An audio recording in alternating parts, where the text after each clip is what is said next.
بسم اللہ الرحمن الرحیم۔ پارٹ نمبر 17، اسلام کیا ہے؟ تالیف حضرت مولانا محمد منظور نعمانی نور اللہ مرقدہ۔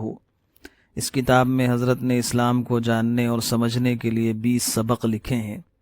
اس کا 7واں سبق ہے معاملات میں سچائی اور ایمانداری اور اکل حلال و حقوق العباد کی اہمیت۔ معاملات میں سچائی اور ایمانداری کی تعلیم بھی اسلام کی اصولی اور بنیادی تعلیمات میں سے ہے۔ قرآن شریف سے اور رسول اللہ صلی اللہ علیہ وسلم کی حدیثوں سے معلوم ہوتا ہے کہ اصلی مسلمان وہی ہے جو اپنے معاملات میں اور کاروبار میں سچا اور ایماندار ہو، عہد کا پکا اور وعدے کا سچا ہو، یعنی دھوکہ فریب اور امانت میں خیانت نہ کرتا ہو، کسی کا حق نہ مارتا ہو، ناپ تول میں کمی نہ کرتا ہو، جھوٹے مقدمے نہ لڑتا ہو اور نہ جھوٹی گواہی دیتا ہو، سود اور رشوت جیسی تمام حرام کمائیوں سے بچتا ہو، اور جس میں یہ برائیاں موجود ہوں قرآن و حدیث سے معلوم ہوتا ہے کہ وہ خالص مومن اور اصلی مسلمان نہیں ہے، بلکہ ایک طرح کا منافق ہے اور سخت درجے کا فاسق ہے۔ اللہ تعالی ہم سب کو ان بری باتوں سے بچائے۔ اس بارے میں قرآن و حدیث میں جو سخت تاکیدیں آئی ہیں ان میں سے چند ہم یہاں بھی درج کرتے ہیں۔ قرآن شریف کی مختصر سی آیت ہے، یا ایھا الذین آمنوا لا تأکلوا اموالکم بینکم بالباطل، اے ایمان والوں تم کسی غلط اور ناجائز طریقے سے دوسروں کا مال نہ کھاؤ۔ اس آیت نے کمائی کے ان تمام طریقوں کو مسلمانوں کے لیے حرام کر دیا ہے جو غلط اور باطل ہیں، جیسے دھوکہ فریب کی تجارت، امانت میں خیانت، جوا، سٹہ اور سود، رشوت وغیرہ۔ پھر دوسری آیتوں میں الگ الگ تفصیل بھی کی گئی ہے، مثلا جو دکاندار اور سوداگر ناپ تول میں دھوکے بازی اور بے ایمانی کرتے ہیں ان کے متعلق خصوصیت سے ارشاد ہے، وَيْلٌ لِّلْمُطَفِّفِينَ الَّذِينَ إِذَا اكْتَالُوا عَلَى النَّاسِ يَسْتَوْفُونَ وَإِذَا كَالُوهُمْ أَو وَّزَنُوهُمْ يُخْسِرُونَ أَلَا يَظُنُّ أُولَئِكَ أَنَّهُمْ مَبْعُوثُونَ لِيَوْمٍ عَظِيمٍ يَوْمَ يَقُومُ النَّاسُ لِرَبِّ الْعَالَمِينَ۔ ان کم دینے والوں کے لیے بڑی تباہی اور بڑا عذاب ہے جو دوسرے لوگوں سے جب ناپ کر لیتے ہیں تو پورا لیتے ہیں، اور جب دوسروں کے لیے ناپتے یا تولتے ہیں تو کم دیتے ہیں۔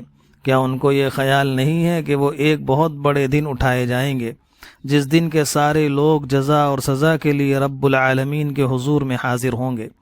دوسروں کے حق اور دوسروں کی امانتیں ادا کرنے کے لیے خاص طور سے حکم ملا، ان اللہ یأمرکم ان تؤدوا الامانات الی اہلها۔ اللہ تعالیٰ تم کو حکم دیتا ہے کہ جن لوگوں کی جو امانتیں اور جو حق تم پر ہو وہ ان کو ٹھیک ٹھیک ادا کرو۔ اور قرآن شریف ہی میں 2 جگہ اصلی مسلمانوں کی یہ صفت اور پہچان بتلائی گئی ہے، والذین هم لاماناتهم وعہدهم راعون، وہ جو امانتوں کے ادا کرنے والے اور وعدوں کا پاس رکھنے والے ہیں۔ اور حدیث شریف میں ہے کہ رسول اللہ صلی اللہ علیہ وسلم اپنے اکثر خطبوں اور وعظوں میں فرمایا کرتے تھے کہ یاد رکھو جس میں امانت کا وصف نہیں اس میں ایمان بھی نہیں، اور جس کو اپنے عہد اور وعدے کا پاس نہیں اس کا دین میں کچھ حصہ نہیں۔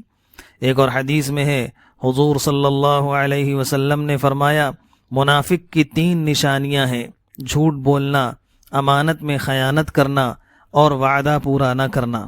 تجارت اور سوداگری میں دھوکہ اور فریب کرنے والوں کے متعلق آپ نے فرمایا، جو دھوکے بازی کرے وہ ہم میں سے نہیں، اور مکر و فریب و دوزخ میں لے جانے والی چیز ہے۔